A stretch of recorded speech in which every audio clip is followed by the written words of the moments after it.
You're not white enough to be the lead. This was the blunt rejection that Wentworth Miller, the star of Prison Break, recalled hearing repeatedly in the early 2000s. More than just a personal setback, his experience exposed a sophisticated system of erasing heritage that Hollywood had operated for a century. Have you ever wondered why movie moguls were so obsessed with skin tone that they were willing to mold superstars into flawless dolls? Even the king of Hollywood, Clark Gable, reportedly had the studio spend a fortune to scrub his multiracial past, all to preserve his image as the ideal American man. This obsession created heartbreaking paradoxes, from icons afraid to step into the sun for fear of revealing their true complexion, to Hattie McDaniel winning an Oscar only to be seated by the kitchen. Let's unearth the files of 10 stars who felt compelled to hide their true selves in exchange for fame secrets they once swore to take to the grave. Subscribe now as we unearth the buried truths behind the velvet curtain of Hollywood.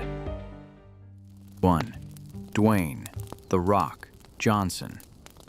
When the white brand failed against black identity. We've talked about this. Let's get... November 1996. Madison Square Garden, New York. Neon lights blazed over the Survivor Series ring. The world held its breath for the debut of a golden boy, Rocky Maivia. Dwayne Johnson appeared with a meticulously engineered look, a sun-drenched smile, and a clean-cut hairstyle, the perfect, squeaky-clean idol for the masses. However, behind the scenes, a cognitive shaping technology was at work. Sports outlets and managers of the era, like the Wrestling Observer newsletter, noted the system's effort to introduce Dwayne as a universal star.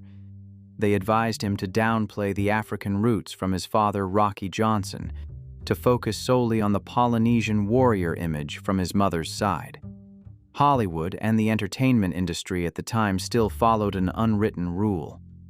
A face that was too explicitly multiracial would be hard to sell to conservative markets. The backlash was instant and visceral. The crowd began to roar, "Rocky sucks." Why was a talented, handsome young man rejected so brutally? Cultural analysts later concluded, the public smelled a lie. Hollywood was intentionally whitewashing the grit and edge of a black man to turn him into a cute, multiracial doll. Dwayne Johnson then made a move that changed entertainment history. He shed the name Rocky Maivia to become The Rock. In a seismic interview with ESPN in 2001, when asked about the media's tendency to ignore his father's heritage, Dwayne stated flatly, "My father is Rocky Johnson, the man who bled to pave the way for black wrestlers. I will never let anyone deny that he is my father." This wasn't just a claim of bloodline. It was a slap in the face to the media's attempt to depoliticize race. This transformation was so dramatic that major publications like Variety and The Hollywood Reporter were forced to rewrite his profile. Instead of describing him with vague terms like actor with an exotic look, they were compelled to recognize him as the leading man of color at the global box office. The defiance of the Johnson lineage went even further. In 2022, his daughter Simone Johnson debuted in the WWE. Unlike her father 30 years prior, who faced the pressure to hide his roots, Simone proudly asserted herself as a strong black woman from day one. If her grandfather's era was about silence for survival, and The Rock's era was a fight for authenticity, then Simone's era proves that African identity has become an eternal legacy that can no longer be obscured. From a boy once mocked for his skin color in Hayward, California, Dwayne forced Hollywood to redefine the concept of a global superstar. He proved that identity is not a barrier to profit. It is the very key to conquering the world. While The Rock used his raw edge to shatter his chains, the songbird, Mariah Carey, was imprisoned in a golden cage where every trace of her black heritage was systematically erased by retouching technology. 2. Mariah Carey, the money-making machine in a soundproof room. Imagine being a superstar with a voice that shakes the planet, yet in press releases sent across the globe, your own father is erased as if he never existed. In the early 1990s, within the power corridors of Columbia Records, Mariah Carey was not seen as a multiracial artist. She was weighed as a multi-million-dollar skin tone correction project. Hollywood executed a breathtaking identity heist. They packaged a burning, soulful spirit into an ethnically sterile America's Sweetheart rapper to ensure not a single dollar was lost from conservative audiences. This manipulation was so subtle it lived in every pixel of her album covers. In an era when Photoshop was still a foreign term to the public label, designers quietly lightened Mariah's skin frame by frame, transforming her natural curls into golden waves to create an image of absolute white safety. Meanwhile, the American press maintained a systematic silence. Interviews during this period almost never mentioned her father, Alfred Roy Carey, a man of African and Venezuelan descent. Instead, they labeled her a white soul singer, a calculated evasion so the public would never question the true blood flowing through her veins. But the real tragedy didn't lie on the album covers. It was hidden behind the gates of the Bedford mansion, the so-called soundproof prison. Tommy Mottola, the label head and her powerful husband, was obsessively extreme about protecting this white brand. Mariah later revealed in her memoir that she was forbidden from listening to or collaborating with hip-hop artists, the only thread connecting her to her roots. Every high note she sang had to be sanitized of any urban influence, because to Mottola, Mariah's true identity was a stain on the revenue. The seismic shift occurred when Mariah decided to shatter this glass cage. When she shed the princess persona for hip-hop attire and collaborated with Jay-Z, the American media pulled a ruthless U-turn. From a muse, she was instantly rebranded as an urban diva, viewed with intense skepticism. Her blackness was only truly discovered and dissected by the press when it no longer served the profits of the mass market. In reality, Mariah never changed. She simply defeated Hollywood's whitewashing technology. Mariah Carey is a living witness to a brutal dark side, a place where a person's identity is treated as something editable by software and intentional silence. She traded a suffocating marriage and endured estrangement from both racial sides, only to finally stand proud on stage and declare, "I am a woman of color, and no photo filter can erase that truth." Mariah Carey escaped her soundproof room to find herself. But stepping back nearly a century, we encounter another king, Clark Gable, who faced an even more devastating genealogy erasure campaign to protect his title as the ideal American man. 3. Clark Gable, the King of Hollywood and the campaign to erase ancestral ghosts. Oh, he's here. Or maybe... If The Rock's life was an instinctive breakthrough, and Mariah Carey's was an escape from a golden cage, then Clark Gable's story is like a secret file on political conspiracies in the capital of cinema. Do not let the masculine charm, the elegant mustache, and the title King of Hollywood fool you. Within the MGM empire of the 1930s, Clark Gable was not merely a star. He was a strategic asset, protected by a professional network of blackmail and track erasure. During the Golden Age, the truth about one's origins was not just a personal matter, it was a stain that could vaporize millions of dollars in revenue if exposed. The cognitive manipulation in Gable's case reached a level of sheer ruthlessness. While the world worshipped him as the personification of the ideal American man, a behind-the-scenes campaign to sanitize his past was quietly in motion. According to investigations by film historians and archives from The Hollywood Reporter, MGM is suspected of spending vast sums to destroy all of Gable's genealogical records in his hometown of Cadiz, Ohio.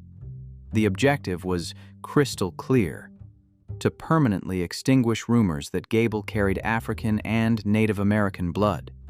In an era where Jim Crow laws dominated the southern states, a star of color could never become the masculine icon of an entire nation. Yet Gable himself, standing at the pinnacle of that white glory, was the one who frequently exposed the cracks in his mask through risky acts of defiance. The most dramatic incident occurred on the set of the masterpiece, Gone with the Wind, 1939. Upon discovering that the production had erected separate bathrooms for white and black actors, Gable flew into a towering rage.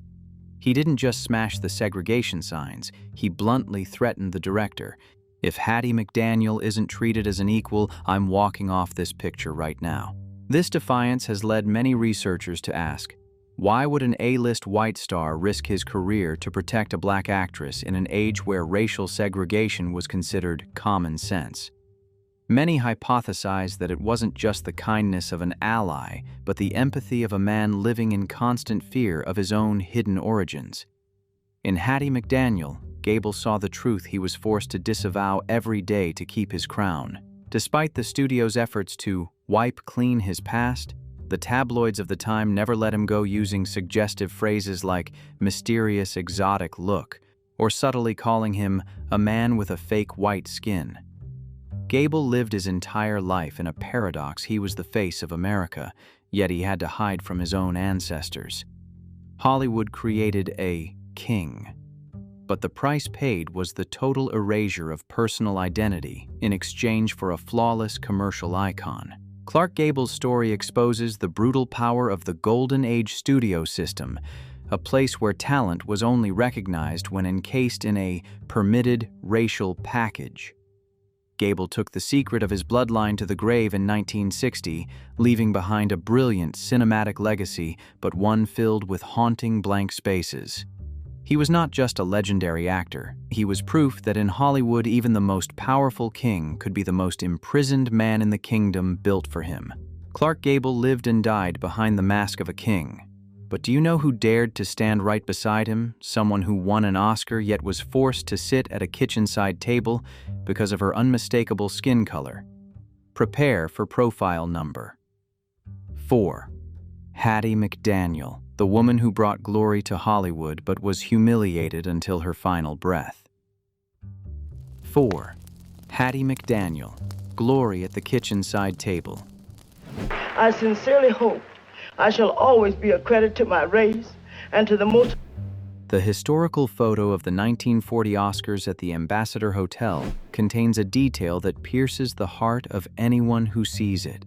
Amidst a sea of glamorous white faces sits a solitary woman of color at a small table near the kitchen entrance. That was Hattie McDaniel. Hollywood created one of the cruelest paradoxes in cinematic history. They handed her a prestigious golden statuette, but refused her a proper seat at the banquet. Hattie didn't just win an award, she won a war only to receive a glory insulted by the studio system.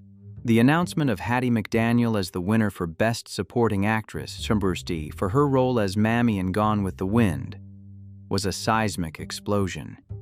Yet behind the forced smile as she held her Oscar was a bitter reality recorded by the Hollywood Reporter. Hattie had to enter through a service entrance used by the staff to reach the ballroom.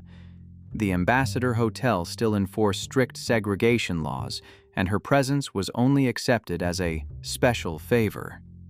Hollywood wanted her talent to add prestige to their awards, but they dreaded her equal presence at their table. The manipulation of the studio system toward Hattie McDaniel didn't stop at the seating chart.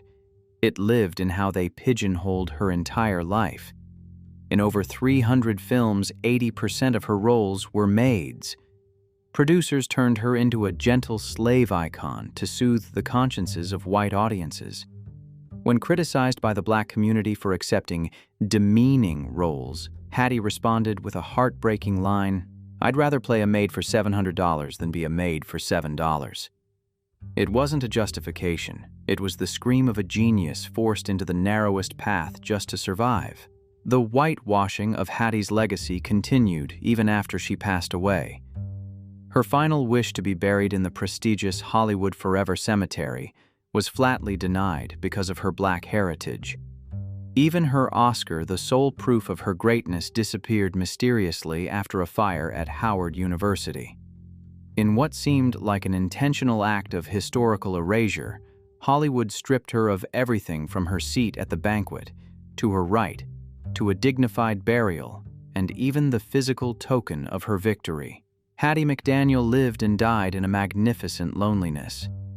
She was a trailblazer rejected by the very path she cleared. Her story exposes the brutal dark side of the film capital, a place willing to award a person of color, yet still forcing them through the back door and into a seat by the kitchen.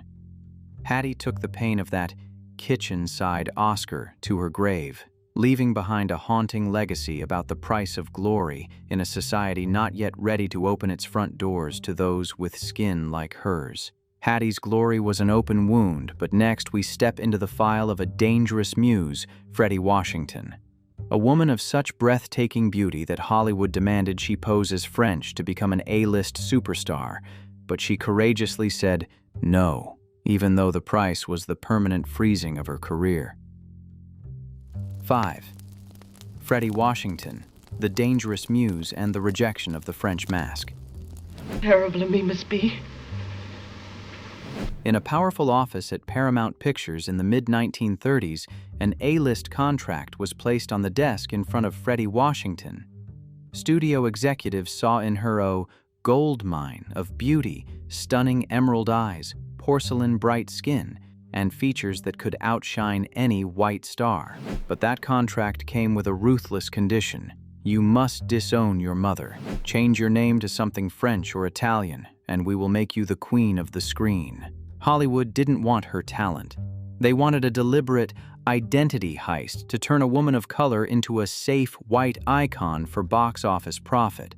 The manipulation Freddy faced was distinctively cruel compared to her peers. The studio knew she had African ancestry, but they tried to force her into a passing socks strategy to sell tickets more easily to the masses. In their eyes, Freddy was too gorgeous to play a maid like Hattie McDaniel, but too black to be a lead. If she agreed to play a biracial European, she would have it all. But Freddy performed what was considered professional suicide. At the time, she looked those moguls in the eye and declared, "I am black and I am proud of it." This refusal turned Freddy into a dangerous person within the studio system.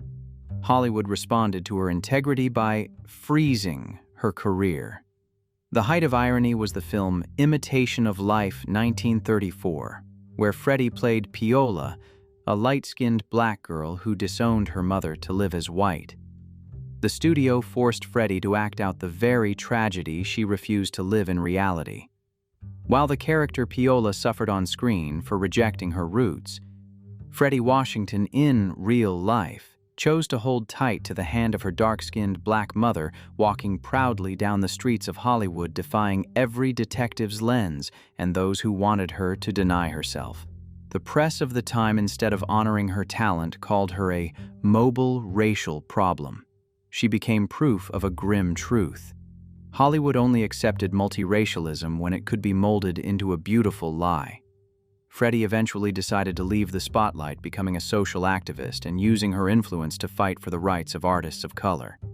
She proved that beauty is not a bargaining chip, and identity is never a commodity that can be bought with a fake French name. Freddy Washington was more than an actress. She was a symbol of self-respect in an era of lies.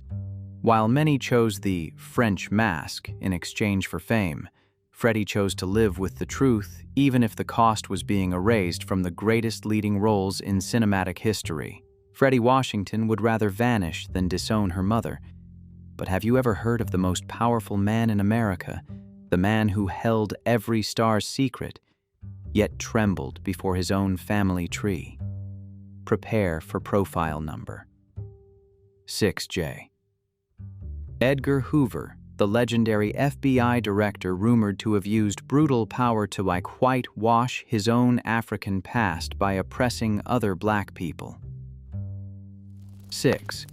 J. Edgar Hoover, the power phantom and the obsession with a single drop of blood.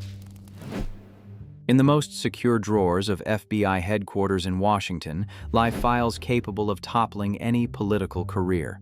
But the most dangerous file, the one that made the most powerful man in America, J. Edgar Hoover, tremble every time he faced himself in the mirror, was his own family genealogy. Unlike Hollywood stars who used face powder to hide their skin tone, Hoover used the entire machinery of the state and federal police brutality to carry out a campaign to whitewash his personal history. He didn't just want to remove his name from the list of multiracial people. He wanted to destroy anyone who dared remind him of the blood flowing in his own veins. The manipulation Hoover performed was a psychological war against the past. Researchers and authors like Millie McGee have presented shocking evidence that Hoover's ancestors were actually black people who had been enslaved in Mississippi. In a nation obsessed with the one-drop rule, where a single ancestor of color was enough to turn a politician into a pariah, Hoover chose betrayal to survive. He built for himself a pure, white background to an extreme degree, while simultaneously turning the FBI into a tool to purge black civil rights movements. The most painful paradox lies here. The more Hoover hated the black community, the more one could see him struggling to deny himself. The cruelty he directed at Martin Luther King Jr. and other activist groups was, according to many psychologists, a mechanism of self-loathing. He oppressed them not just to maintain social order, but to prove to the white elite that he was one of them. Every time he signed an order to suppress a black person, it was as if Hoover was trying to sever the final link to the origins he viewed as a stain on his career. Despite possessing absolute power, Hoover could never fully extinguish the whispers in Hollywood and Washington regarding his distinct multiracial features. However, by holding the black files of every star and politician, he created a climate of enforced silence.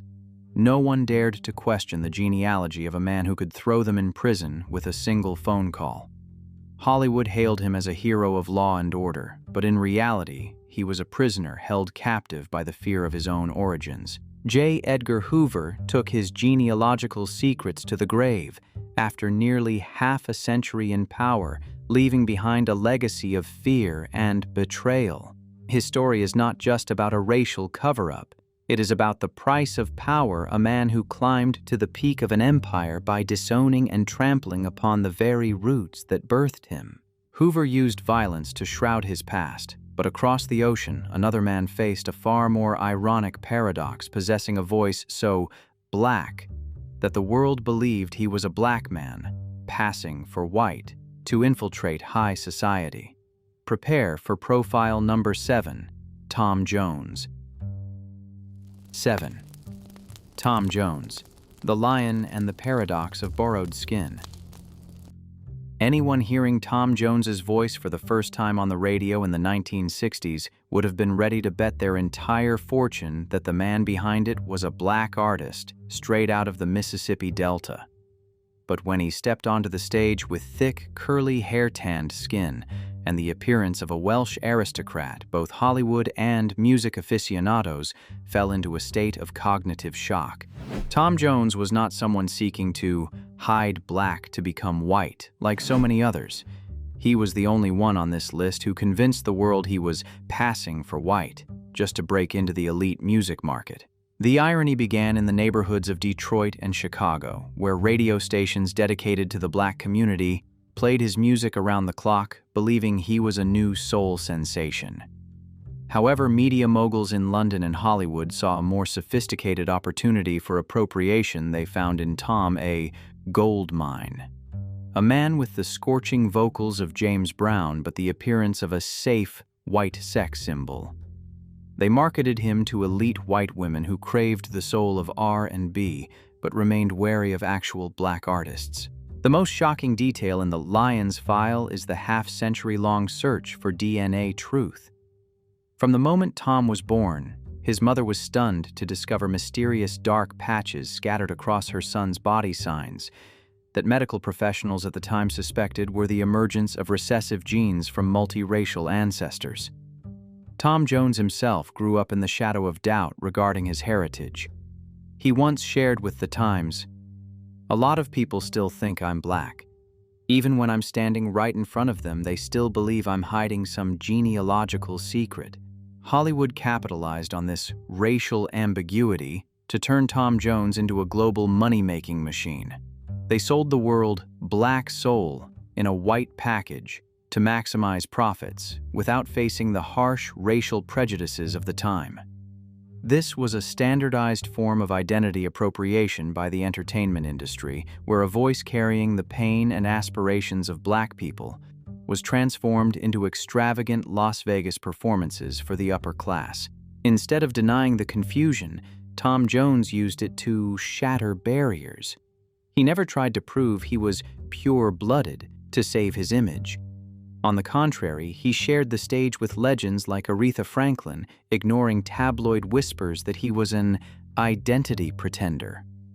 Tom Jones lived his entire career suspended between two worlds, proving that in the world of entertainment, skin is sometimes just a borrowed coat for a soul that cannot be defined by race. Tom Jones's story brings to light a stinging issue: Hollywood's willingness to whitewash an artist's appearance while hungrily appropriating the Black essence of their talent. He was not a prisoner of a genealogical secret, but a witness to an era where music could blur racial boundaries even as society continued to struggle with labels based on skin color. Tom Jones used his voice to challenge boundaries, but in another dark corner of Hollywood, a loner was sinking into depression because his identity was being ruthlessly edited by fashion magazines. Are you ready to unearth profile number 8, Wentworth Miller, the prison break star who was forced to become the standard white lead of American television? 8. Wentworth Miller, the loner and the bleached pixels.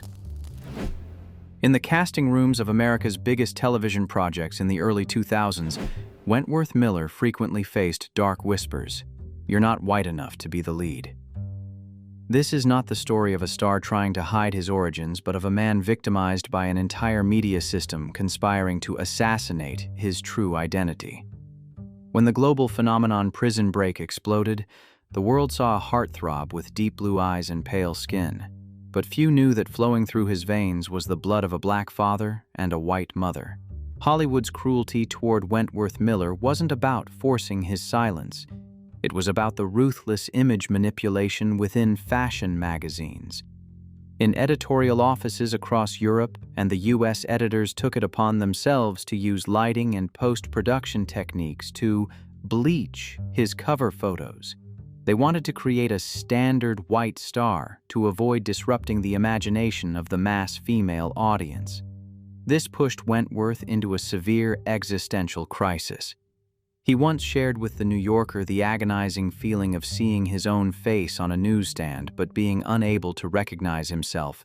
You're standing in the middle of two worlds and both are trying to erase the rest of you.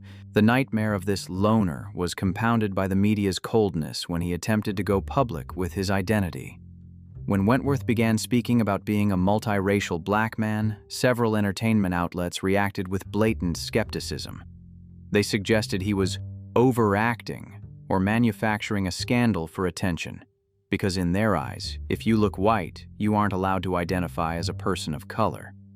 This rejection, combined with the pressure to hide his sexual orientation for a long time, drove him into the depths of depression and self-harm.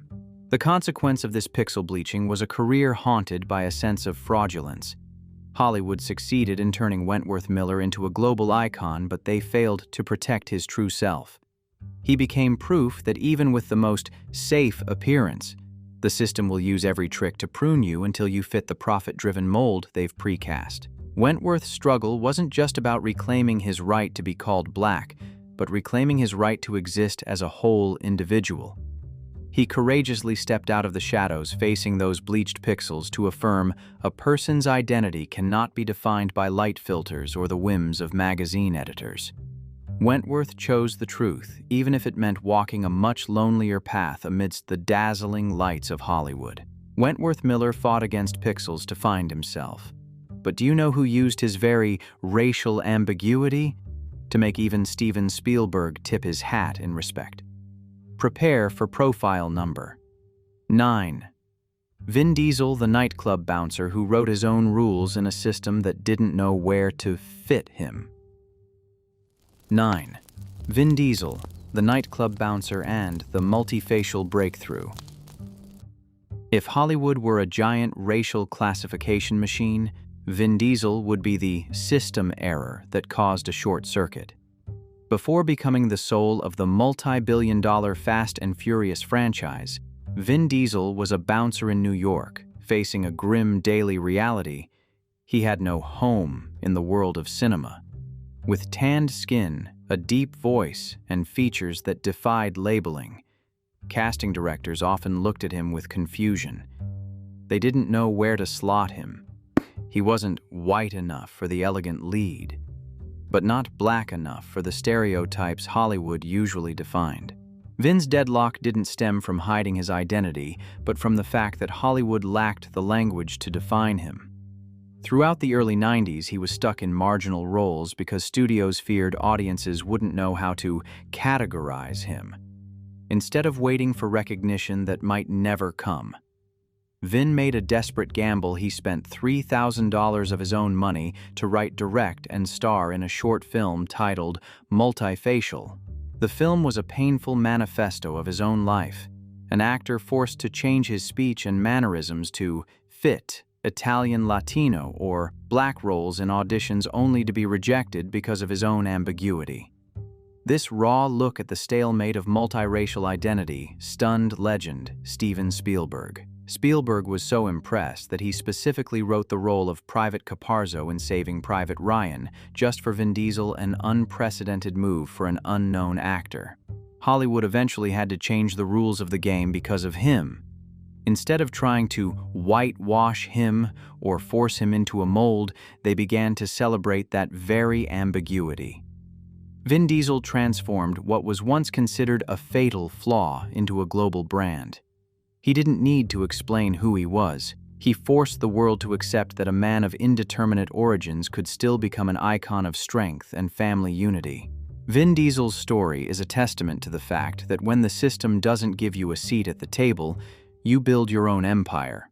From a nightclub bouncer rejected for his unidentified race, he became a trailblazer for a new generation of multiracial actors, those who no longer worry about who they look like, but only about how fast they can go on the journey to assert their true selves. Vin Diesel used ambiguity to conquer Spielberg, but in the final chapter of this list, we return to a platinum soul, Carol Channing.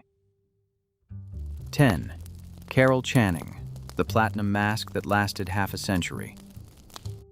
It all started with a brutal whisper when Carol was 16. Right before she left home to pursue her artistic dreams, her mother pulled her into the shadows and planted a survival curse: silence or disappear. She revealed that Carol's father, a highly respected journalist, was actually a multiracial black man. In an America simmering with segregation, that confession was nothing short of a death sentence for an aspiring star's future.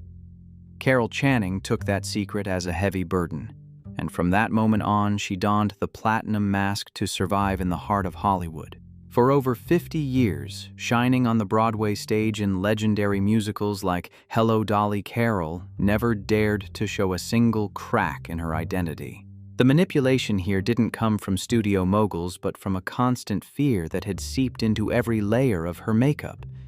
She remained loyal to her vibrant platinum hair and heavy powder until they became an inseparable part of her body.